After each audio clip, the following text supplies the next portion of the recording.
Hello friends. तो कैसे हैं आप लोग? उम्मीद है बढ़िया होंगे। और आज हम आपके लिए इतिहास लाए हैं पढ़ाने के लिए। और जिन भी बच्चों को इतिहास समझ में नहीं आता है वो इस चीज़ को समझ सकते हैं और देख सकते हैं इस वीडियो में। देखिए, इतिहास क्या होता है पहले ये समझिए। हम लोग अपनी जो बीती हुई चीज़ों के बारे में जानते हैं वो सब चीज़ें आपकी इतिहास में आती हैं। अगर आपको कोई भी चीज़ जाननी है बीते समय की, यानी अपने पुराने समय की, तो हम लोग उस चीजों को इतिहास में पढ़ते हैं। तो इतिहास हमारे लिए एक साधन हो जाता है बीती हुई चीजों को समझने का, जानने का। अब बीता हुआ समय कौन कौन सा होता है? वो समय आपका 1 साल पहले का भी हो सकता है बीता हुआ समय। वो समय आपका 1000 साल पहले का भी हो सकता है बीता हुआ समय। और बीता हुआ समय आपका 1 लाख साल पहले का भी हो सकता है। ठीक है, भाई सब तो बीते हुए समय है ना आपके लिए। तो इतिहासकारों ने क्या करा कि इसी चीज का सॉल्यूशन के लिए इतिहास को भी 3 पार्टों में बांट दिया गया। क्या कर दिया गया? इतिहास को 3 पार्टों में बांटा। पहला पार्ट में ये आया कि जित जो बहुत पुरानी चीजें हैं, यानी बहुत पुराने समय की बात, एकदम स्टार्टिंग की जो होती है, कि आदि मानव लोग से अगर हम स्टार्ट करें बात को, कि वो लोग कैसे रहते थे, कैसे खाते थे, पीते थे, कहाँ रहते थे, किन चीजों का शिकार करते थे, किस चीज से शिकार करते थे। तो ये सारी चीजें आपकी जो एकदम स्टार्टिंग में आरंभ हुई है, ये आपका प्राचीन इतिहास में आने लगा। किसमें आने लगा? ये आपका प्राचीन इतिहास में। एकदम शुरुआती दौर था ये मानव सभ्यता का। उसके बाद जो हम लोग राजाओं के समय की जो बात करते हैं, जैसे मुगलों के समय की, मुगल हुए और जो राजा हुए, उन सब के जो समय अवकाल था, जिनका जो सब समय था, उसको हम लोग पढ़ते थे मध्यकालीन इतिहास में। किसमें पढ़ते थे हम लोग? मध्यकालीन इतिहास में। और तीसरा जो आपका समय बटा है, इतिहासकारों ने बांटा है समय को, वो बांटा है आधुनिक इतिहास। किसमें बांटा है? आधुनिक इतिहास। आधुनिक इतिहास में हम लोग क्या करते हैं कि जो अंग्रेजों की जो बात, अंग्रेजों का जो समय चला है, अंग्रेजों का जो समय चला, यानी जो 1947 की जो आजादी मिली है और जो इसके पहले की चीजें थी, यानी अंग्रेजों को जो समय काल आया था, उस टाइम की सारी चीजों को हम लोग आधुनिक इतिहास में पढ़ने लग गए। ठीक है, ये 3 पार्टों में बांटा है, क्योंकि इतिहास काफी बहुत बड़ी चीज है, हम उसको एक साथ नहीं समझ पाएंगे। हमको उसको अलग अलग श्रेणी में रखना पड़ा समझने के लिए, उसके समय के अनुसार। ठीक है, तो सीधा तौर पर है कि इतिहास के आपके 3 पार्ट आपको मिलेंगे: प्राचीन इतिहास, मध्यकालीन इतिहास और आधुनिक इतिहास। हम लोग आज की इस वीडियो में आपको प्राचीन इतिहास के बारे में समझाएंगे। स्टार्टिंग का है ना वो चीज सारी, फिर धीरे धीरे हम लोग मध्यकालीन इतिहास में पहुंचेंगे और फिर धीरे धीरे हम लोग आधुनिक इतिहास में पहुंचेंगे। तो देखिए, प्राचीन इतिहास में क्या हुआ था कि जो इतिहासकार थे आज के समय के, उन्होंने कहा कि जो जितनी पुरानी चीजें होंगी, जब स्टार्टिंग का जो समय था उसको हम लोग प्राचीन इतिहास में रखेंगे। ठीक है, और प्राचीन इतिहास में जब उन्होंने रिसर्च करना स्टार्ट करा, चीजों की खुदाई करना स्टार्ट करा, जानना स्टार्ट करा, तो देखिए पहली चीज तो ये समझिए कि जितने भी पुराने समय के जो लोग होते थे उस टाइम के, या जो आदि मानव जो लोग होते थे, तो उनकी जो चीजें थी उसे कहा जाता था पुरातत्व। उनकी जो सामग्रियां हुआ करती थी, उन सब सामग्रियों को या जिस चीजों से जो उनके औजार हुआ करते थे, उसको कहा जाता था हिंदी में पुरातत्व। क्या कहा जाता था उसको? पुरातत्व। इंग्लिश में उसको आर्कोलॉजी बोल देंगे। और उनकी चीजों को पुरातत्व कहा जाता था। और जो लोग इस चीज को खोजबीन करते थे उन्हें कहा जाता था पुरातत्ववेत्ता, यानी कि आर्कोलॉजिस्ट। ये सारा काम आर्कोलॉजिस्ट का होता है, कि इतिहास की चीजों को जानना, कि किस समय में कौन सा राजा था, या पहले के लोग कैसे खाते पीते थे, कहाँ रहते थे। ये सारा काम जिन इतिहास का, जिन वैज्ञानिकों का होता था उन्हें बोलते थे आर्कियोलॉजिस्ट, बोलते थे उनको, कि ये आर्कियोलॉजिस्ट हैं। ये लोग इतिहास की चीजों के बारे में जानते हैं या खोजबीन करते रहते हैं। और उनके सामान को, जो वो सामान प्राप्त करते थे पुराने जमाने में लोगों का, उसे कह दिया गया आर्कोलॉजी, यानी कि पूरा तत्व। ठीक। अब देखिए, शुरू शुरू में क्या होता था कि जो इतिहास का जो आर्कियोलॉजिस्ट लोग थे, स्टार्टिंग में क्या होता था कि उनको कोई लिखित सामग्री नहीं मिलती थी जिससे वो जान पाते थे चीजों को। भाई स्टार्टिंग में तो कोई पढ़ा लिखा नहीं आता है ना एकदम से, क्योंकि स्टार्टिंग से सब पढ़े लिखे होते थे। तो शुरू शुरू में क्या होता था कि जो आर्कियोलॉजिस्ट थे उनको कोई लिखित सामग्री नहीं मिलती थी कि कहीं लिखा हुआ उनको मिल जाए कि ये चीजें इस राजा की है या ये आदि मानव की है या इसकी है। कोई भी लिखी हुई चीज नहीं मिलती थी उनको। तो जिस समय उनको कोई लिखी हुई चीज नहीं मिलती थी, यानी उनको जब कोई लिखित सामग्री नहीं उपलब्ध होती थी, तो उस समय को उन्होंने कह दिया था पूर्व ऐतिहासिक काल। एकदम स्टार्टिंग का समय है ये पूर्व ऐतिहासिक काल। प्राचीन काल में भी जब 3 पार्टों में बांटा गया है, तो उसमें जो स्टार्टिंग का समय था वो आपका आता था पूर्व ऐतिहासिक काल। क्योंकि इस ऐतिहासिक काल में कोई भी जो जितनी भी चीजें होती थी उसमें उन लोगों को लिखित रूप से नहीं मिलती थी कि कहीं लिखा हुआ मिल जाए उनको कि इस पर्सन का ये नाम है या इसका ये नाम है या ये आदि मानव यहाँ रहता था। कोई भी लिखी हुई चीज उनको नहीं मिलती थी, केवल उनको कुछ सामान मिला करते थे। ठीक है, तो वो आपका आता था पूर्व ऐतिहासिक काल में।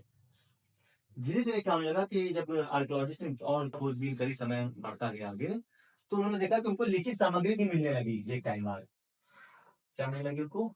लिखित सामग्री। लेकिन कंडीशन ये थी कि वो उन चीजों को पढ़ नहीं पाते थे। क्या नहीं कर पाते थे उनको? वो पढ़ नहीं पाते थे भाई, पता नहीं कौन सी भाषा में लिखी रहती थी। पहले कंडीशन ये थी, पहले दिक्कत ये होती थी कि भाई को कोई लिखित सामग्री नहीं मिली, तो उनकी चीजों से वो पहचानते थे। तो वो आता था आपका पूर्व ऐतिहासिक काल में। जब थोड़ा सुधार हुआ समय के साथ साथ, तो देखा गया कि उनको लिखी हुई चीजें मिलने लगी। जब उनको लिखी हुई चीजें मिलने लगी तो वो उसको पढ़ ही नहीं पाते थे, ऐसी भाषा में लिखी रहती थी। मैं आज हम लोग को भी है, कोई ऐसी भाषा में कोई चीज लिखी हुई मिल जाए तो हम लोग पढ़ ही नहीं पाएंगे उसको, जिस कारण हम लोग को एकदम जान ही ना पाते हो कि भाषा कौन सी है। तो उसे कहा गया आज ऐतिहासिक काल में वो चीजें रख दी गई कि अब जो ये चीजें हमको मिल रही है आर्कोलॉजिस्ट को, जिसको पढ़ नहीं पा रहे हैं, वो आ गया उनके आज ऐतिहासिक काल में। थर्ड आपका आ गया कि थोड़ा उनके लिए आसानी हो गई थी कि उनको फिर कुछ ऐसी सामग्री मिलने लगी थी, चीजें जिसको वो पढ़, सामग्री क्या, कुछ ऐसी उनको किताबें मिलने लगी या उनको ऐसी चीजें लिखी लिखी हुई दिखाई दे गई जिसे वो पढ़ सकते थे अपने शब्दों में आसान से। तो वो आने लगा था ऐतिहासिक काल में। वो किसमें आ गया था? वो खंड ऐतिहासिक काल में। भाई स्टार्टिंग में कोई पढ़ा लिखा नहीं होता था ना, तो इसीलिए देखो ये जब सीक्वेंस बना हुआ है कि नंबर 1 आपका पूर्व ऐतिहासिक काल आ जाता है, जिसमें चीजों को नहीं पढ़ पाते थे वो, केवल उनको सामग्री मिलती थी। तो लिखी हुई कोई चीज मिलती ही नहीं थी उस टाइम में, क्योंकि उनको कहीं कहीं पर भी कोई लिखी हुई चीज मिल जाए, केवल उनको वो औजार मिलते थे, वो सामान मिलता था। तो उस टाइम के जो समय था उसको बांट दिया गया था पूर्व ऐतिहासिक काल में। धीरे धीरे क्या होने लगा कि उनको लिखी हुई चीजें मिलने लगी। वो देखने लगे कि यार, आप कुछ सालों बाद देखा कि यार खुदाई कर रहे थे तो देखा यार कुछ लिखी हुई चीजें मिलने लगी, तो उन्हें बड़ा अच्छा लगा। लेकिन वो उनको पढ़ नहीं पा रहे थे कि किस भाषा में लिखा है, तो कर दिया गया आज के ऐतिहासिक काल में। और तीसरा, उनके लिए थोड़ा आसान हो गया कि अब जब उनको चीजें मिली तो उसको वो पढ़ सकते थे। हालांकि संस्कृत भाषा में लिखा हो या जिस भी भाषा में लिखा होता था उसको वो पढ़ सकते थे। तो वो आपका आ गया ऐतिहासिक काल में आ गया। ये इसमें थोड़ा उनके लिए आसानी हो गई थी ऐतिहासिक काल वाले पोर्शन में, क्योंकि उनको जो चीजें मिलती थी उसे वो पढ़ सकते थे।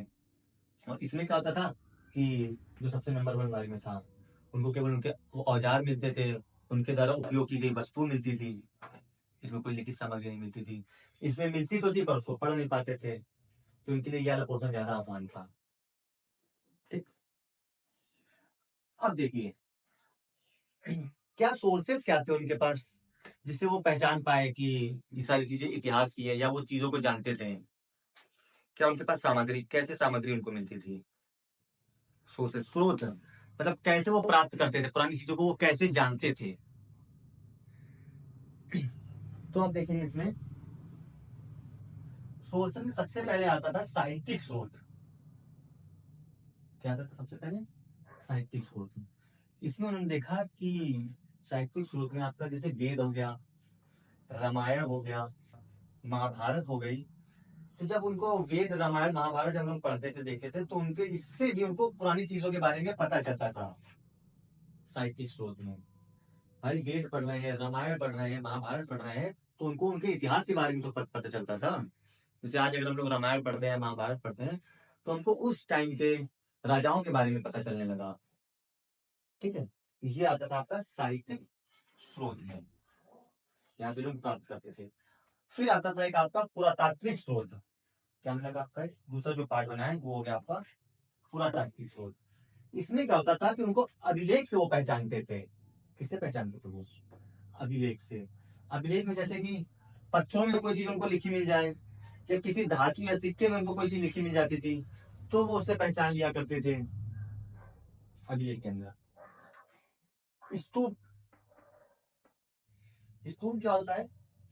देखिए स्तूप क्या होता है कि जैसे कि गौतम बुद्ध हो गए या उनके जो शिष्य हो गए, उनके द्वारा जो जो उनकी हड्डियां होती थी उनके शरीर की, या कोई चीज हो गई उनकी, वो चीज जिस जगह रखी रहती थी उस जगह को स्तूप बोल दिया गया।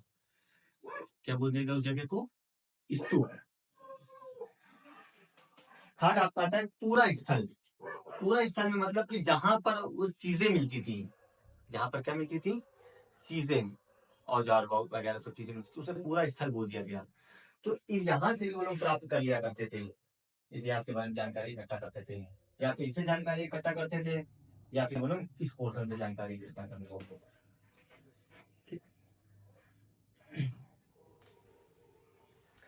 अब देखिए आगे, शुरुआत में देखिए क्या होता था कि कोई पेजेस तो होते नहीं थे, जैसे कि आज कल हमारे पास हम लोग के समय पेजेस होने लगे, नई नई कॉपियां होने लगी हैं, कॉपी में लिखते हैं लोग। उस टाइम में ऐसा नहीं होता था कि कोई कॉपी है या कोई उनको पेजेस, तो उनकी वजह से वो चीजों को लिखते थे। तो देखिए वो लोग किससे लिखा करते थे? तो आप देखेंगे कि वो लोग ताड़ पत्र में लिखा करते थे। किसमें लिखा करते थे? ताड़ पत्र। ताड़ का पेड़ होता है, उसी पेड़ के जो पत्ते होते हैं, तो उसी में लोग लिखा करते थे। जब उन्होंने लिखना आरंभ किया, भाई धीरे धीरे इंसान तरक्की करता है ना आगे, तो पहले तो वो लिख नहीं पाते थे, लेकिन जब उन्होंने लिखना आरंभ किया तब देखा गया कि वो लोग ताड़ पत्र में लिखा करते थे, क्योंकि पेजेस थे नहीं। तो वो लोग ताड़ पत्र में लिखना स्टार्ट किया। सिर्फ ताड़ पत्र नहीं, भोजपत्र में, भोजपत्र में भी वो लोग लिखते थे, क्योंकि पेजेस नहीं थे उस टाइम में। तीसरा, ताम्रपत्र। ताम्र, पता नहीं कि तांबे का एक पत्ता टाइप का होता है, पत्ता मतलब एक शीट टाइप की होती है, उसमें लिखते थे। फोर्थ आता है स्तंभ लेख। स्तंभ लेख मतलब स्तंभों में भी लिखा करते थे। क्या करते थे? स्तंभों में भी लिखा करते थे, क्योंकि उस टाइम पेजेस नहीं थे। आपका फिफ्थ आ जाता है आपका शिलालेख। शिलालेख क्या होता है कि शिलाओं में जो चीजें लिखी जाती थी, पत्थरों में जो चीजें लिखी जाती थी, उससे वो लोग उसमें लिखा करते थे। तो ये आपका शिलालेख आ जाता है। भाई शुरुआत में नहीं थे ना पेजेस, तो इसी में लोग लिखा करते थे। अब जैसा कि इतिहासकारों ने कैसे पहचाना कि कौन सी चीज पुरानी है और कौन सी चीज नई है? अगर उनको कोई औजार मिलते थे, अगर उनको कोई औजार मिलते थे, तो देखिए हम इसको इरेज कर दे रहे हैं।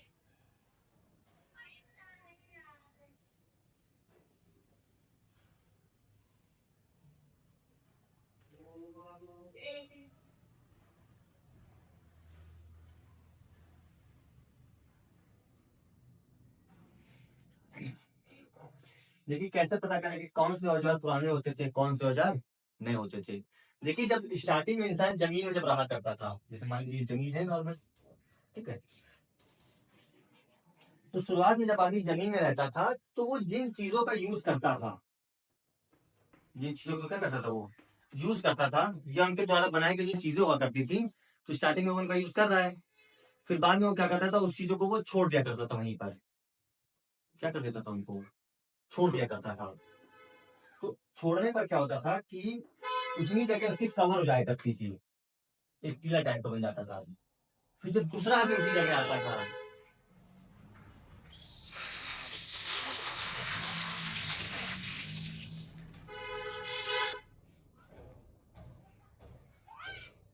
तो देखेंगे आप इतनी जगह उसकी कवर हो जाया करती थी।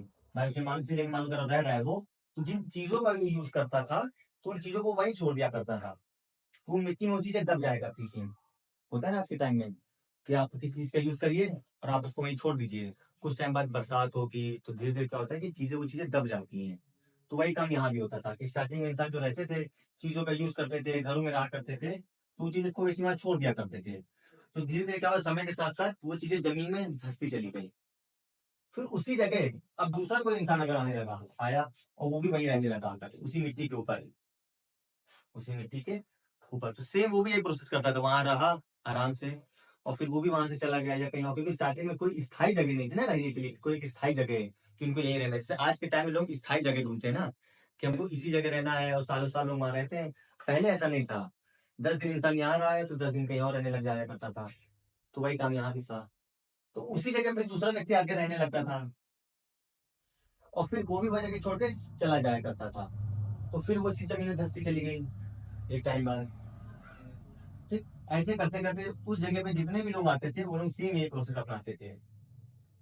तो जब इतिहासकारों ने जब खोजबीन करते थे वो लोग, तो जो सबसे स्टार्टिंग की जो चीज होती थी, सबसे स्टार्टिंग की, जैसे मान लो पहले उन्होंने खुदाई जब करी, तो जो खुदाई करते थे तो सबसे आखिरी में जो उनको चीज मिलती थी, तो उन्होंने कहा कि ये सबसे पुरानी चीज है, नंबर वन।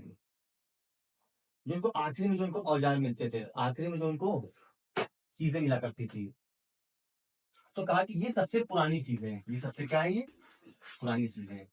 इसके पहले भी जो चीजें मिलती थी, कहते थे ये सेकंड नंबर की चीजें हैं, और इसके पहले जो चीजें वो थी थर्ड नंबर की, और इसके पहले वो थी फोर्थ नंबर की चीजें।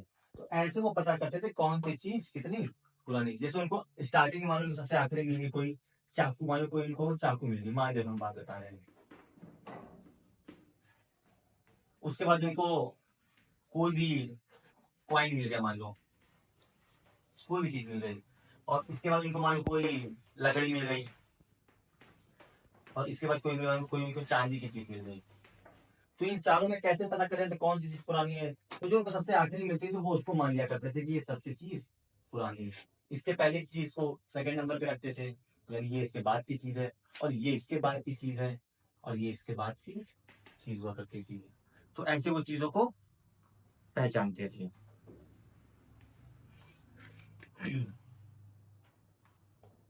और तो ये कुछ ऐसी बेसिक इनके बारे में जानकारी थी। आगे इसके बारे में हम आपको जो पढ़ाएंगे चीजों को, वो हम पढ़ाएंगे आपको पाषाण काल के बारे में, स्टोन एज के बारे में, इसके बारे में आपको पढ़ाएंगे। अभी तक के लिए ये एकदम बेसिक जानकारी थी आपके लिए। आगे आपको नेक्स्ट वीडियो में आपको पाषाण काल के बारे में पढ़ाया जाएगा, यानी कि पत्थरों का काल इसी को बोल दिया जाता था, कि उस टाइम में जो आदि मानव लोग रहते थे वो पत्थरों का यूज करते थे एक समय में, तो पाषाण काल उनका कहलाया। ठीक है, वो आपको नेक्स्ट वीडियो में आपकी बात करेंगे। अभी ये कुछ बेसिक नॉर्मल जानकारी थी। ठीक है।